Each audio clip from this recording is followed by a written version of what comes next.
on my mind because of an essay that was just published by a good friend of ours, Holly Mathner. It is her nom de plume. It's here on my screen if you want to show it, Zach. Yeah, you want to put it up? It's called Next Step in the War on Kids. Next Step in the War on Kids. And I'm not telling any tales out of school to say that Holly is somebody who had an absolutely horrifying childhood, and she has written about the abuse that she faced and her struggles in dealing with it. And basically, she's an amazingly capable person who has, she's in some ways self-constructed in a way that most of us just simply aren't, right? Because she had to, break the programs that she got from her traumatic childhood and replace them with better stuff, which is a difficult process.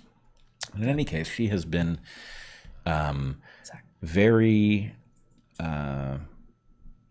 sensitive to, and I think prescient about, a march towards the normalization of pedophilia that is clearly occurring. And anyway, her new essay is about a next step in that march towards the normalizing of pedophilia in society, which I had never even heard of until she alerted me to it. And what it has to do with is a new term. Now, many people will be at some level familiar with a term that recently emerged, which is minor attracted persons, which is basically an antiseptic sounding, legitimizing term that substitutes for pedophile, right? So if you were going to normalize this, pedophile, of course, sets people on edge. As it should. And the idea is, in a world where people are, obsessed with the idea that, you shouldn't shame anybody for any kink they might have, then the idea is this sort of swaps this terrible thing in under the radar by describing it like any other sexual proclivity, right? So that's bad enough. And many of us have seen this trend and understood the hazard in it. But then there's sort of a next phase. And the new phase involves another term, again, I've never heard it before, which I think is adult attracted minor. And this one is basically... It's even more evil. It's even more evil, right? Because, the natural discussion about, wait a minute, minor attracted person, why did we stop saying pedophile, is not brought forth by this term, because now the focus is on the, sexual desires of children. And it does strike me as absolutely diabolical, and that there need to be a certain number of things just simply on the table so that people aren't caught off guard by this term and induced to normalize it, because really we have to reject terms like this. Let me just read one sentence from her piece before you get to your main point here. Again, it's called Next Step in the War on Kids, and she writes, just as there are now millions of children who believe that you can't differentiate a man from a woman without asking, the notion that you can't tell a child from an adult without asking is their specific and intentional goal here. Right. And by blurring this distinction, they are legitimizing behavior that, in my opinion, ought to be at the very top of our list of things that we defend against. Now, I don't want to globalize too much. I will say in the last 5 years, I believe we have seen an epidemic of our failure to protect children from harm. And you see it across all sorts of domains, right? What we did over COVID, vaccinating children who weren't vulnerable to the disease with a highly novel inoculant, was unconscionable, right? Even if there was no evidence of harm, there was no reason to expose them to something novel, and novel stuff hurts people, and so why would you even take that risk? And it was even worse than that, because we did know, or some people knew, that there were harms that were done. So anyway, my argument is going to be these things are part and parcel of each other. Now, of course, the failure to protect children extends into other domains that go back much farther, right? People will have seen my 2 conversations with Mike Mew, and they will know that by Mike Mew's model, which I am all but certain is correct evolutionarily, we are allowing facial structure in children who have yet to be harmed to be degraded by giving them diets that do not create the proper feedbacks, and that it isn't just malocclusion, the failure of the teeth to meet properly, that is caused by this, but it is many other pathologies, right? The sicknesses that people have, allergies that they have, sleep apnea, right? Potentially attention deficit disorder, all sorts of pathologies that we, to the extent that Mike Mew is right, which again I think he is almost certain to be mostly right, we haven't yet harmed people in the future, right? We may have to deal symptomatically with people who have already had this problem, but anybody who hasn't been born yet could be saved from it, and we're not protecting those future children from this problem. So there's some epidemic of failure to protect children, and the harms are not small, right? It is not a minor matter that you get an injection that causes myocarditis, right? That is a life-shortening disability. The toying with the breaching of the taboo against pedophilia is going to expose children to what is effectively a psychological maiming, right? That is the thing. And so, first thing, I wanted to point out what the trick is. And it's a trick, we've already talked about it a little bit today in a different context, but the trick is to get people on board with some strategic change that is desired by some group that is advocating for something it should not advocate for.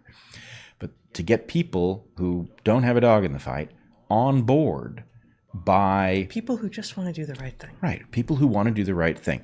Well, how do you do this? You create the impression that somebody is a victim and that their victim status has to be your focus. We have to actively challenge the victim status. And in the case of this adult-attracted minor, the victim is a child who you are oppressing by blocking their sexual attraction to an adult. Now, this is sophistry to the nth degree. It's demonic sophistry. It's demonic sophistry. But the point is, it's obviously just garbage. And the idea that one feels an obligation to marshal a counter-argument is already wrong, right? This is insane. And I want to explain why it's insane. Even if you took all of the arguments that are made in favor of a shift like this, and you said, there's truth in them. I'm not saying there is, but let's say there was, right?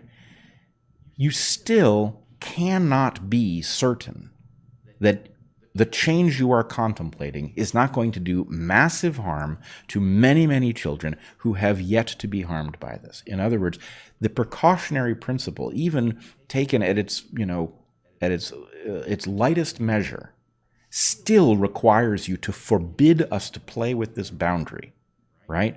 So that you do not end up maiming children who have yet to be, in this case, psychologically maimed by such an interaction, right? Even if you thought the argument was right, it's still not so certain to be right that you can afford to play with this definition.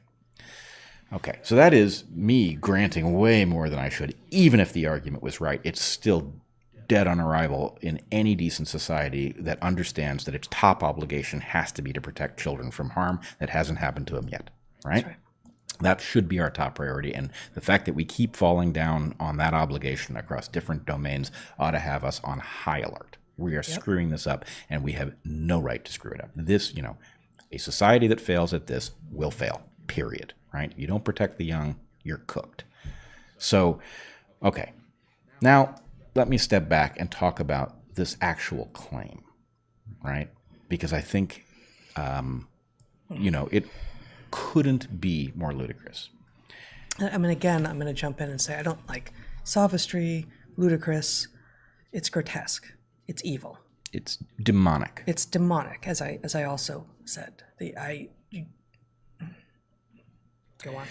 I object The words like ludicrous here. It's not, it's nowhere close. I agree with you. Now, as an evolutionary biologist, I will say I try very hard to avoid claims that something is evil, because I know that evil is a bad strategy. If we take amorality to be the absence of morality and evil to be the desire to do harm, evil is rare because you don't get ahead by doing it. This is rare. This is a bad strategy. That is, I agree with you. If ever there was a place where we should invoke terms of evil, this is it. So the normal caution about invoking that too easily does not belong here. This is a place where that does belong. Yep. All right, but I wanted to talk about just the basics of the claim and point out how insane this is. I mean, it's a little hard to know what normal childhood looks like in this regard, because... You mean anymore? No, at all. Right? Because what we're talking about is who children are sexually attracted to. A, we're not supposed to talk to them about it. B, it tends to be lost in memory because the point is it's a topic that is, we lack information, right? Now... Well, but I mean, isn't that, I feel like that's missing the point. Well, I mean, it depends on how old we're talking about, but I thought the more basic point is children aren't sexual. But this is the problem. Is I don't think that that's the case. I think that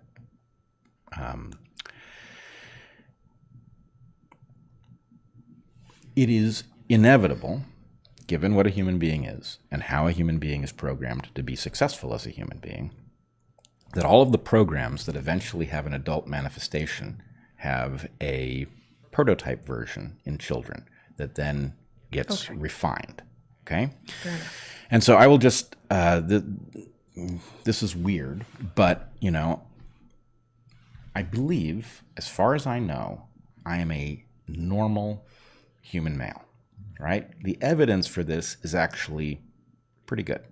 Okay? You and I have been together for decades, right? We've been married since 1998, but we've been together for decades.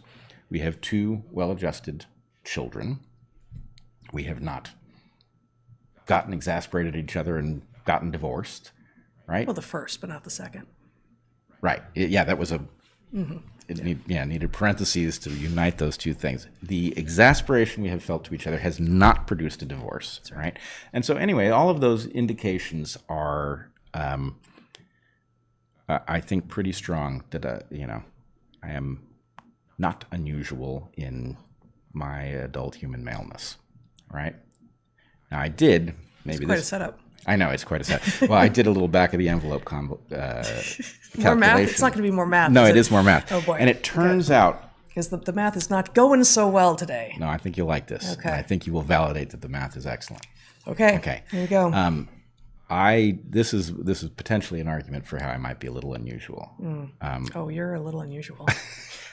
I have, if my calculations are correct, been male for something like 20,000 consecutive days. Not a single day of being female anywhere in that streak.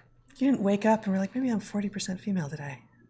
Never? Never once. 20,000 consecutive days. All right, so that's kind of amazing. That's quite a streak. Okay, but other than that, you got quite a streak going there. Boy, it's got to be a record. I mean, right?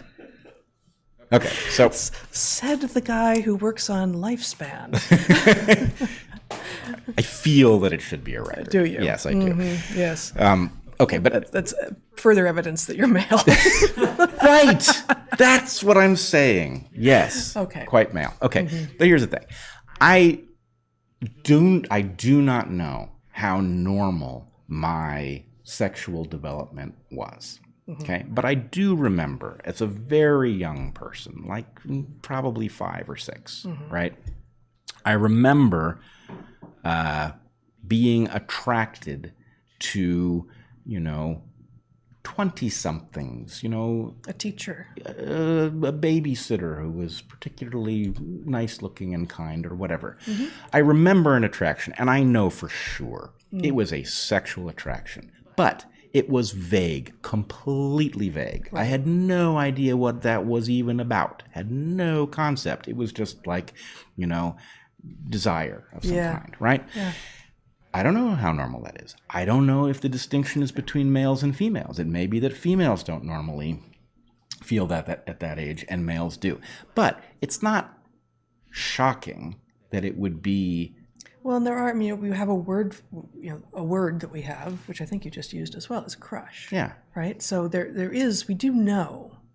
we do recognize that children experience these fits of intrigue and focus. Well, but I'm not even sure it just isn't a building block that was necessary. You have to go through abstract desire before you desire something. And, because we're humans and we're not pre-programmed, in any specific way, we are, we build up that over time. And presumably the information that we have access to fills in details. And frankly, this is a very good reason not to have this information, circulating around where kids who shouldn't be encountering this stuff are seeing it on the internet or whatever, right? So anyway, my point is, I think my development was normal. I don't know that for sure. I don't know that normal means normal for any kid, or if it's normal for boys and not for girls. I don't know. Yeah. But my point is, the fact that I was attracted to sympathetic, nice-looking girls at that age. Young women, women, not incidentally. You just have to be careful with the language because of what you're trying to communicate. I agree, but the problem is you get to our age and you look back at young people and we don't have really good terms for this. Young woman is about as good as we can do here, but the point is, it is not surprising given all that we know scientifically, right? There's a reason that beauty is concentrated at the moment at which adulthood begins, right? Mm-hmm. There's a reason for that. And that has to do with the fact that the amount of a woman's reproductive life that is ahead of her is maximal at that moment while she is capable of producing offspring. Not surprising that boys should be focused on women that age at any age, right? Because the point is that's it's about something else. Yeah, I don't think I really want to spend time here, but I don't know that argument makes sense if you're talking about a 5-year-old.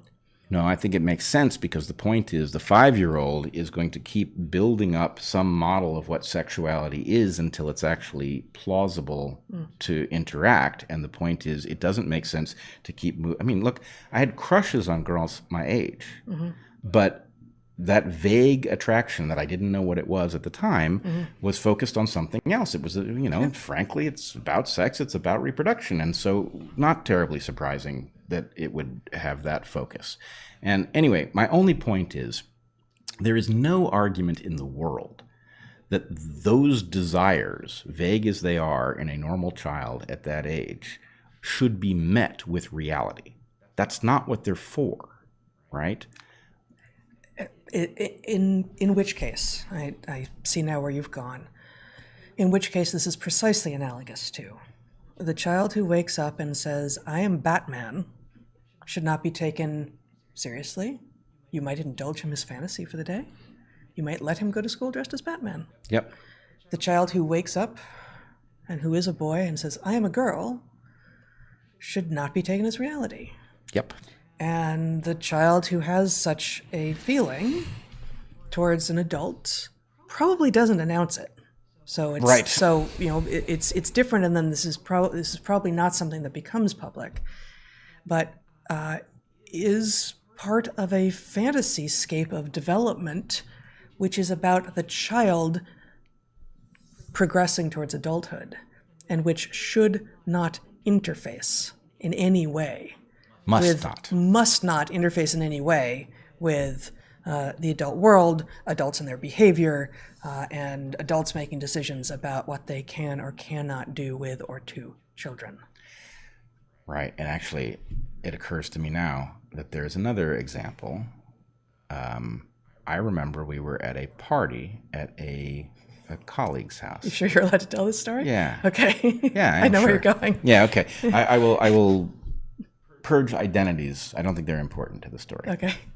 we were at a couple of colleagues married to each other, had a couple of kids, and we were at a holiday party of theirs. And Zach, I believe it was.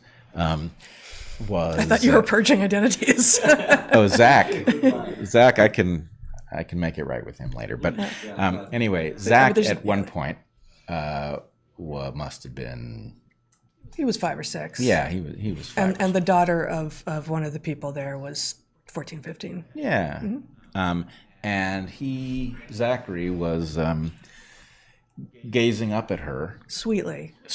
But with such attention. But clearly very focused on this beautiful girl. And this beautiful girl's father looked at Zach and said, he's going to be okay. It's true. Yeah. Yep.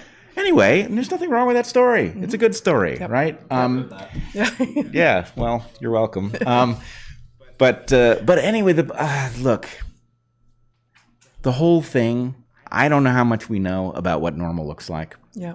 But the point is, don't you dare mess with normal, which involves having thoughts to yourself, never explaining them to anybody, them being the foundation on which your later, more precise, less vague sexuality is built, right? All of that is normal. And the idea that any adults at all are playing with the concept that these things should be brought into reality, that, your fantasies as a child have anything to do with what the adult should be thinking about is insane.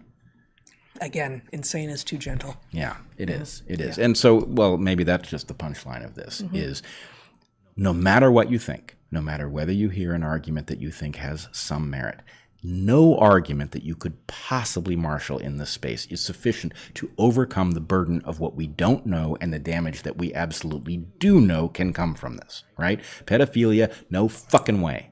Right? That is a bright line if ever there was one, right? There is no brighter line than that one. So I don't know. I hope we can wake the fuck up from this, because watching people experiment with linguistic arguments to get us to flirt with removing protections of children is just it's grotesque. It is grotesque. Mm-hmm.